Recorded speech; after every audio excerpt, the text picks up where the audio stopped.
The government is offering you a deal right now. Put up to $32,500 into a traditional 401k this year if you're over 50. If you're between 60 and 63, the number is $35,750. The financial press calls these catch-up contributions. HR departments frame them as making up for lost time. And the logic sounds airtight. You have more to contribute now, so contribute more now. Simple. Except the same tax code that lets you stuff the account also forces you to empty it on a government-controlled schedule at ordinary income rates through a three-way interaction with Social Security and Medicare that can push your effective marginal tax rate above 40%. And the more aggressively you stuff the account, the harder you get hit. The people who followed the advice perfectly are often the ones who pay the most for it. This is not a fringe scenario. This is the default outcome for disciplined savers who never modeled what the money looks like when it actually comes out. So here is what I want to walk through today. There are 4 distinct mechanisms inside the standard retirement system that all work against a large pre-tax 401k balance after 50. They're not random, they are structural. They interact with each other, they compound on each other, and they were not designed with each other in mind, which is why nobody ever draws the full picture. I'm going to draw the picture, I'm going to show you the math, and at the end, I'll give you 3 specific moves, not generic advice, calibrated to this exact problem. Think of your traditional 401k as a pressure cooker.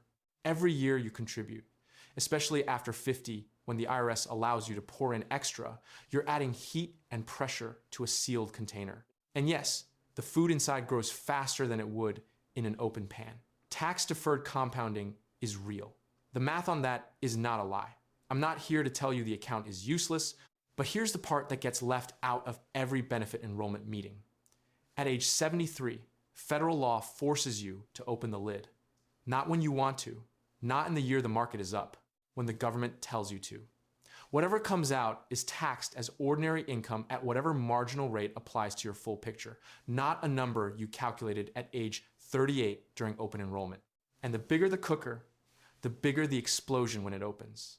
The more you stuffed it between 50 and 65, the more pressure you built.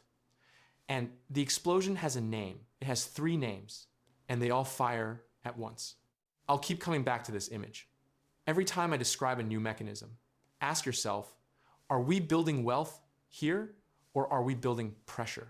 In a few minutes, I'm going to show you how a single dollar of required minimum distribution income at age 73 can actually cost you more than $1 in total combined taxes. But first, let me explain why the retirement calculator you're using or that your financial advisor uses is producing a number that is almost certainly wrong, not because of bad math, but because it is solving the wrong problem. Most people model retirement tax efficiency like this. I contribute to a pre-tax account at my current marginal rate, say 22%. When I retire, I'll have lower income, so I'll be in the 12% bracket. I defer the 22% tax now, pay 12% later. That's a 10-point spread captured in compound returns for 25 years. It's a clean story. The problem with it is that it treats retirement income as if it exists in a vacuum. It doesn't. Let me give you someone to think about. His name is Robert. He's 68 years old, worked 31 years, maxed his 401k for most of his career, really leaned into the catch-up contributions after 50. He retired at 66 with roughly $900,000 in his traditional pre-tax 401k. He has Social Security coming in, about $28,000 per year based on his earnings record. His mortgage is paid. His kids are through college. His monthly expenses are modest. He has modeled this carefully. He is, by every conventional measure, fine. He is, by his own calculation, comfortably in the 12% federal bracket. Robert is not in the 12% bracket. At 73, the IRS instructs Robert to begin taking required minimum distributions. Required minimum distributions are minimum amounts that U.S. tax law requires one to withdraw annually from traditional individual retirement accounts and employer-sponsored retirement plans, and to pay income tax on that withdrawal. The purpose of the RMD rules is to ensure that people do not accumulate retirement accounts, defer taxation, and leave these retirement funds as an inheritance, the government is not interested in helping you build a dynasty. It wants its tax revenue, and it wants it on its schedule.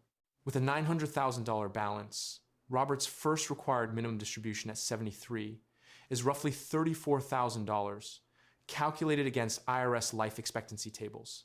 That $34,000 comes out as ordinary income. It hits his return the same way a paycheck would, added to his $28,000 in Social Security provisional income plus half of his Social Security itself, as the IRS formula requires, and Robert's modified adjusted gross income crosses the threshold where up to 85% of his Social Security benefits become taxable. Not a portion, 85. Social Security benefits may be tax-free, partially taxed, or up to 85% taxable depending on other income. The IRS uses a formula called provisional income that counts not only wages or pensions, but also withdrawals from retirement accounts, interest, and even half of Social Security itself. That means a small withdrawal from an IRA or a required minimum distribution can trigger a domino effect, suddenly making more of Social Security taxable. So Robert's $34,000 distribution doesn't just get taxed at Robert's marginal rate. It also activates a lever that pulls $23,800 of his Social Security, 85% of $28,000 into taxable income, which then gets taxed again at his marginal rate. In some cases, every additional dollar withdrawn from a traditional retirement account can cause up to 85 cents of Social Security benefits to become taxable as well. For many middle-income households, this tax torpedo causes their marginal tax rate within a wide range of income to be 150% or 185% of their stated tax bracket. Many middle-income retirees can have a federal alone marginal tax rate of 40.7%. Robert thought he was in the 12% bracket. He is functioning at closer to 24 to 28% effective on each marginal distribution dollar when you account for the torpedo effect.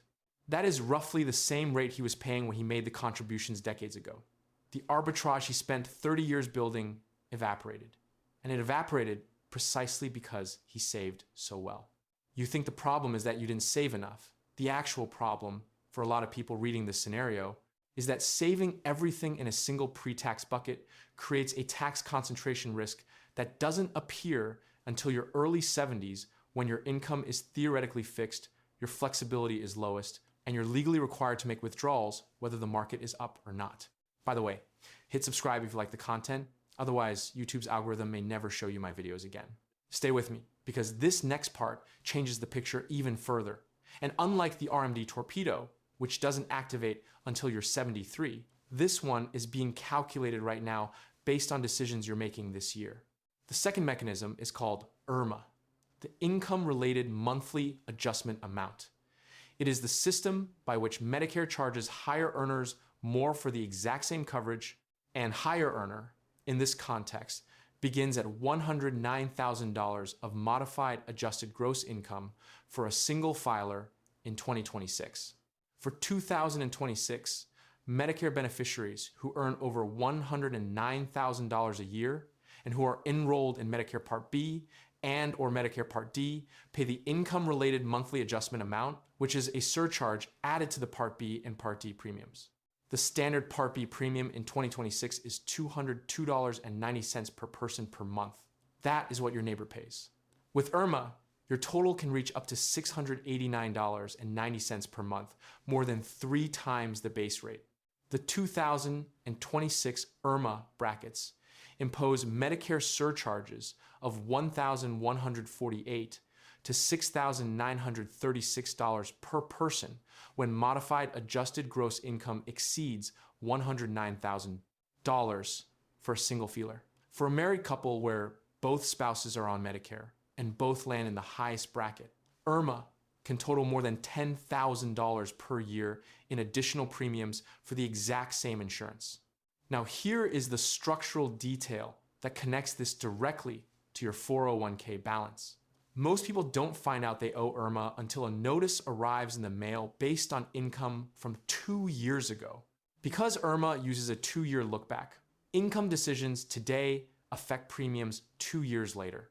So the income from your 401k distribution this year, voluntary, forced by RMD, or triggered by a Roth conversion, determines your Medicare premium in 2028. You will not know the number until a letter arrives. You cannot appeal it retroactively. It is already set.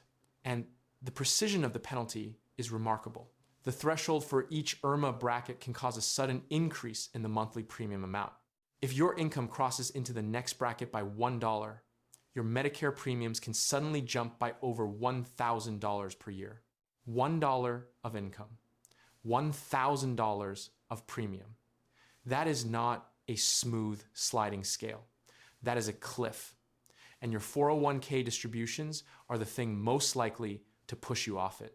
The people who understand IRMAA are spending the years between 63 and 72 managing their annual income with the precision of a surgeon, staying below threshold brackets, choreographing Roth conversions.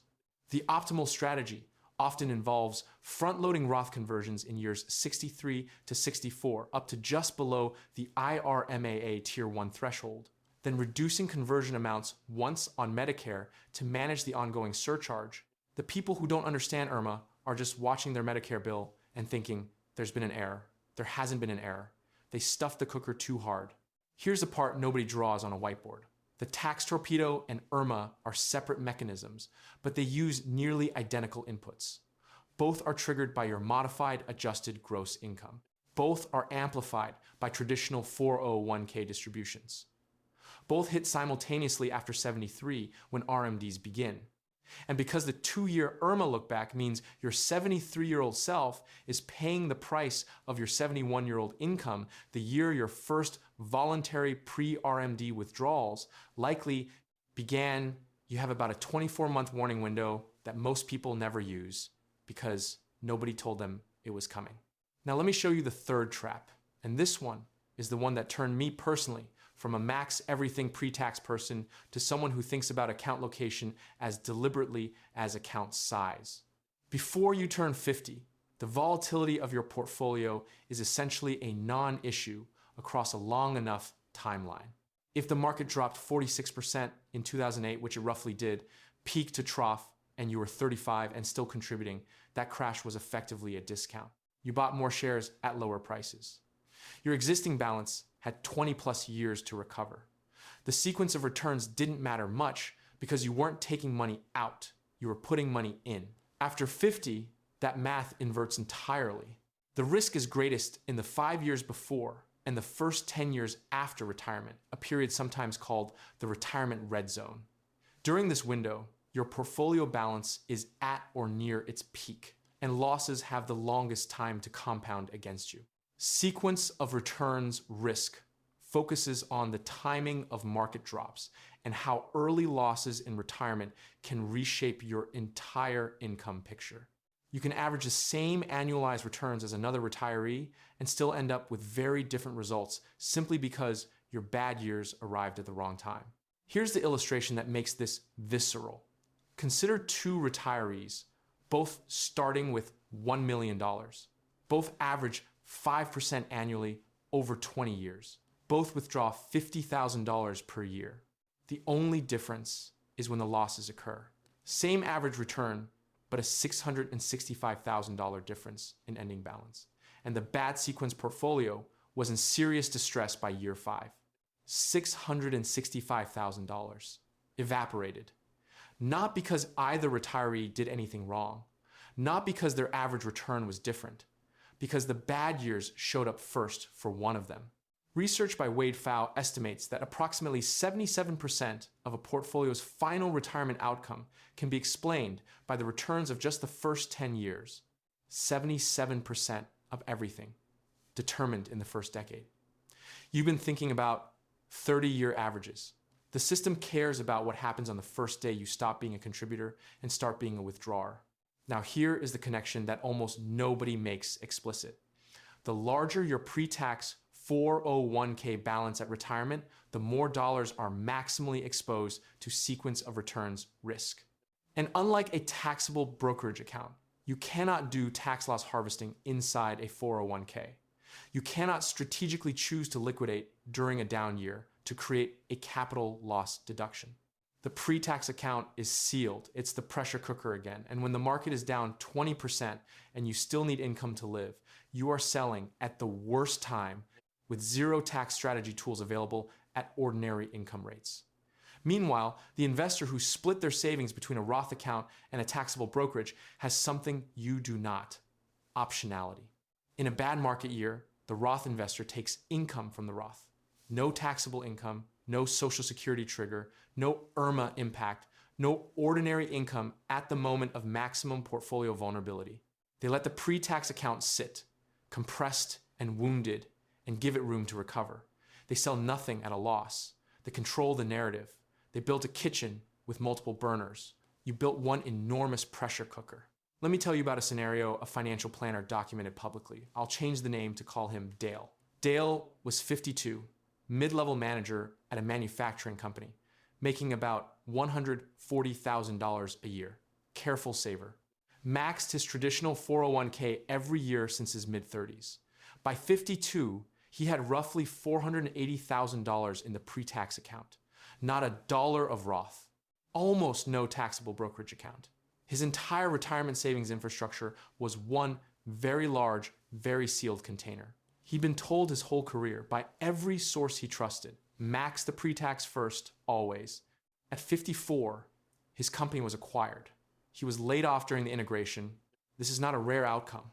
More than half of all workers age 50 and older lost their long-held jobs because they were laid off or otherwise forced to leave involuntarily, according to research from the Urban Institute. The study suggests that many older workers encounter unexpected financial setbacks during the period when saving and planning for retirement is most critical. And separately, about 5 years separates what Americans plan and what actually happens. Non-retirees target 66.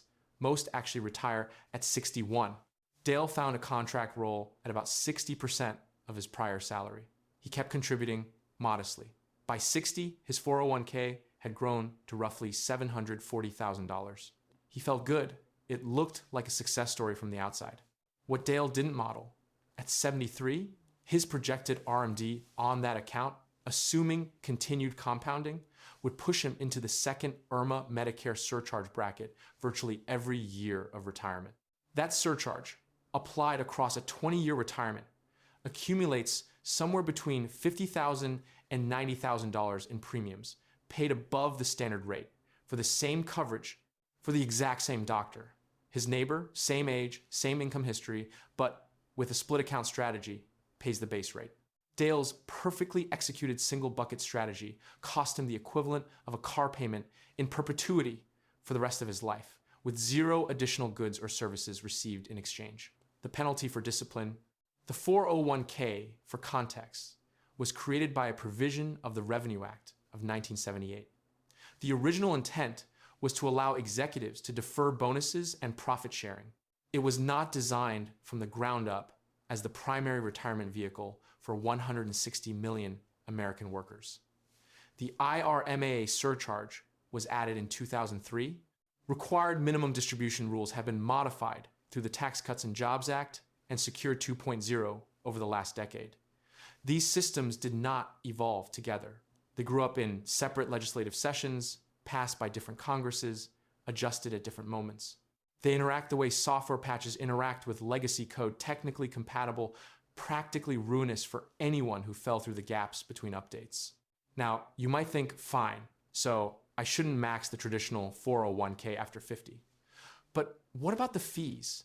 Isn't the tax deduction still worth something? Let me address that directly, because there's a fourth mechanism here that amplifies everything. If you have $100,000 in your 401k and fees are 0.5%, your account balance will grow to $227,000 at retirement. If fees are 1.5%, your account balance will grow to only $163,000. The 1% difference in fees reduces your account balance at retirement by 28%. 28% from 1 percentage point. Gone, not in a crash, not in a bad year, but slowly, silently, in every single year that your money sits in the account. Now, the industry average is better than it used to be. Average equity mutual fund expense ratios incurred by 401k plan participants have fallen 66%, a 50 basis point decline from 0.76% in 2000 to in 0.26% in 2024. That is a genuine improvement. The fee wars have been good for savers in large plans, but size matters enormously here. The average investment expense for 401k plans with 25 participants and $250,000 in total assets is 1.37% of assets. A $5 million plan has average total costs of 1.0 to 8%, including advisor compensation. If you work at a mid-sized company, not a Fortune 500, not a tiny startup, you are almost certainly paying between 0.7 and 1.2% in total fees. That is meaningfully higher than the headline numbers the industry publishes. A 1% fee on a $200,000 401k held for 30 years at 7% gross return costs you roughly $170,000 in loss compounding. That is not a rounding error. That is a year or more of retirement income, quietly extracted by a system you didn't design, can't exit, and probably can't fully see on your statement because administrators don't send bills every year. They don't itemize fees on statements. Fees are shown through the plan's reduced net returns. Now, stack the four mechanisms. The tax torpedo on Social Security creates an effective marginal rate of 40% or more on RMD income. IRMAA creates a Medicare premium cliff that can cost $10,000 or more per year for a married couple. Sequence of returns risk is maximized when your balance is its largest and least flexible. And fees silently reduce your balance by 28% over 30 years across a 1 percentage point differential. Each of these is proportional to the size of your pre-tax balance. Every extra dollar you stuff into the traditional 401k after the employer match makes all four of these worse simultaneously. Here's the part that sounds almost heretical, given 30 years of financial industry messaging. For many people over 50 with substantial existing pre-tax balances, the marginal dollar after the employer match does not belong in the traditional 401k. It belongs in a Roth account, a taxable brokerage, or some combination of both, depending on your current income, projected retirement income, and IRMAA trajectory. The case for Roth is not that Roth returns are higher. Returns are identical. The market doesn't know which pocket your money is in. The case for Roth is that Roth distributions are invisible to the tax torpedo, invisible to IRMAA, carry no RMD obligation. As of January 2024, Roth 401ks no longer have required minimum distributions. You are not required to withdraw RMDs from a Roth 401k account and produce zero ordinary income at the moment of maximum vulnerability in the retirement red zone. Starting in 2026, if you earned over $150,000 in FICA wages in the prior year, your age 50 plus catch-up contributions to your employer-sponsored retirement plan must be Roth contributions. The government is essentially mandating the right move for high earners. If you're above that threshold, the IRS is making the decision for you. If you're below it, you're being given the same option voluntarily. Either way, the logic points in the same direction. The case for the taxable brokerage account is similarly underrated. Every financial advisor in the 90s told you it was inferior because there's no deduction on the way in. That framing treats all tax rates as equivalent, which they are not. Long-term capital gains rates for most middle-income earners are 15% or 0%, not the 22 to 33% effective rate that 401k distributions carry in the torpedo zone. The brokerage account also gives you tax loss harvesting, complete liquidity, no forced distributions, no income that counts toward provisional income for Social Security taxation, and no IRMAA impact. The trade-off paying taxes on contributions now at your current rate increasingly looks like the cheaper option when you've modeled the four-way trap on the other side. Here is a piece of the average situation across the people this video is aimed at. The average 401k balance for Americans ages 55 to 64 is $272,600, but the median, which represents the typical worker, is just $84,700. For workers under 35, the average is $49,900, and the median is only 18,800. These gaps reflect extreme wealth concentration. A small number of workers with million-dollar balances pull the average far above what most people actually have saved. $84,700 at 55. If your balance is well above the median, you are in the territory where all four mechanisms begin to bite. If you're near the median, getting the employer match and building a modest Roth or brokerage position alongside it is still the more versatile strategy. The financial press will tell you Path A maximum pre-tax contribution every year is always better because the account is bigger. The financial press does not model tax torpedoes. It does not model IRMAA cliffs. It does not model the retirement red zone. It models account balance as if account balance and after-tax spending power are the same number, and they increasingly are not. An advisor at a financial services firm, I don't need to name, charges you 1% per year of your assets to explain about half of this, then adds their fee to your IRMAA calculation. I am not capable of doing this with a straight face. Let me make this concrete with specific numbers. Call her Sandra, 51 years old, earns $95,000 per year, has $220,000 in her traditional 401k. No Roth, minimal taxable brokerage. Path A, Sandra follows the conventional script. Maximum catch-up contributions every year, $32,500 in 2026, roughly tracking with the IRS adjustments through 65. 14 years, assuming 7% annual return, her balance at 65, approximately $1,200,000. She retires, she feels accomplished. At 73, her first RMD is approximately $46,000. With Social Security of about $24,000 per year based on her earnings history, her provisional income is high enough that 85% of her Social Security benefits are fully taxable. Her MAGI lands her in the first IRMAA tier, adding roughly $1,148 annually in Medicare surcharges. Her effective marginal tax rate on that $46,000 distribution, accounting for the torpedo interaction, runs between 28 and 33%. Every year, the RMD grows slightly because the base account is still compounding through her early 70s, despite withdrawals. Path B. Sandra contributes exactly enough to get her full employer match, approximately $2,850 per year. Then, she redirects all remaining available savings into a Roth 401k, which her employer offers and for which her income qualifies. Any surplus beyond the Roth cap goes into a taxable brokerage.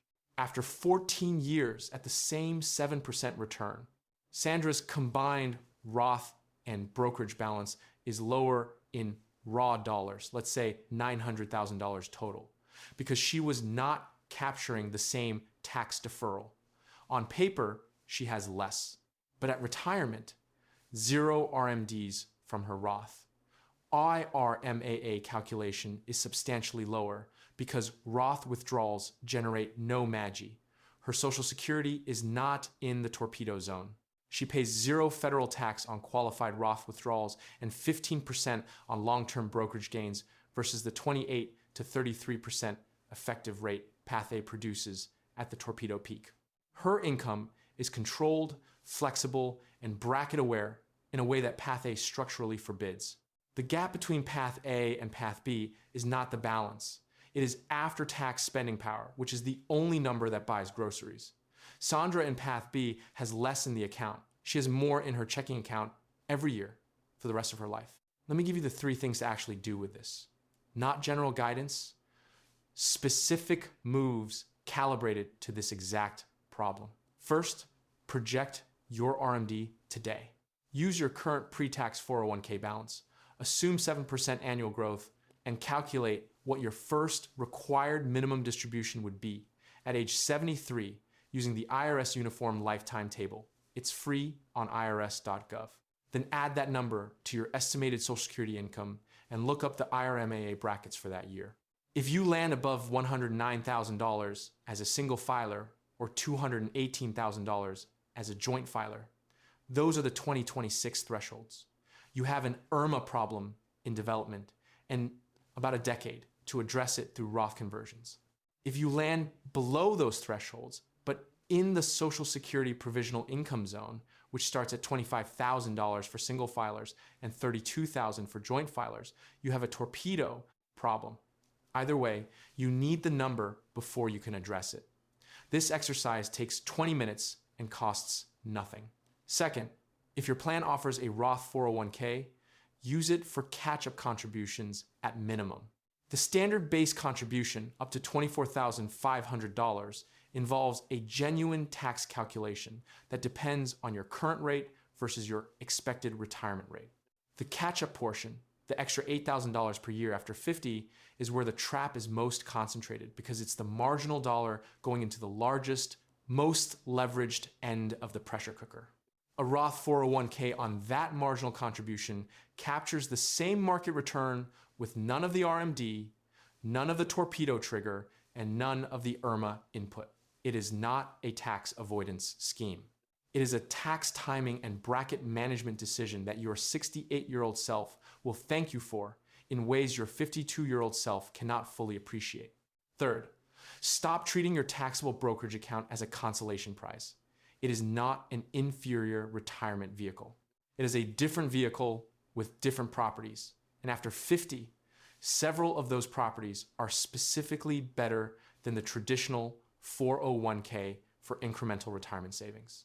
No forced distributions, no ordinary income rates, no provisional income impact, no IRMAA input, long-term capital gains rates that for the income ranges most of the people watching this will occupy in retirement are 15%, not 22 to 33. The trade-off is that contributions come from after-tax dollars. Given everything I've described about the cost structure on the other side, that is increasingly a trade worth taking. The frame I'd offer you in all of this is simple. It's 3 piles: Roth money, taxable brokerage money, and pre-tax money. The pre-tax pile is extremely useful at the right size. The RMD Torpedo is optimized to detonate at about the size most high earners hit by following conventional advice. Your job between now and retirement is to calibrate how large each pile is relative to your projected retirement income, not to maximize any single one. Here's the part that nobody discusses when they talk about catch-up contributions. About 5 years separates what Americans plan and what actually happens. Non-retirees target 66. Most retire at 61. In 76% of those cases, circumstances outside their control drove the decision. A health problem, a layoff, or a family member who needed care. The plan you built for 66 does not serve you if you exit at 61 with most of your wealth locked in a pre-tax account that doesn't open until 73, an IRMAA calculation you can no longer control, and a Roth balance too small to carry the gap. The most likely retirement scenario is not the optimal one. It is the forced one. Build the system for the world as it is, not the career trajectory as you've imagined it. And one more number before I close out. At ages 55 to 64, the 90th percentile 401k balance is $904,200 more than 10 times the median. A small number of maximum contributing, long-tenured, high-earner accounts pull the mean to $272,600, even though more than half of that age group has under $84,700. If you're in or approaching the upper tier, if you've been diligently maxing for years and your balance is already substantial, you are the primary target of the mechanism I've described today. The conventional advice was built for the median. The conventional advice was not stress tested against the 4-trap system that activates when you actually built real savings. Lazy investing built more fortune than crypto memes. The 401k brochure tells you to fill the cooker. The tax code waits 20 years, then opens the lid at the worst possible time and charges you for every degree of pressure you built. You don't own the pot, you manage it. Manage it accordingly.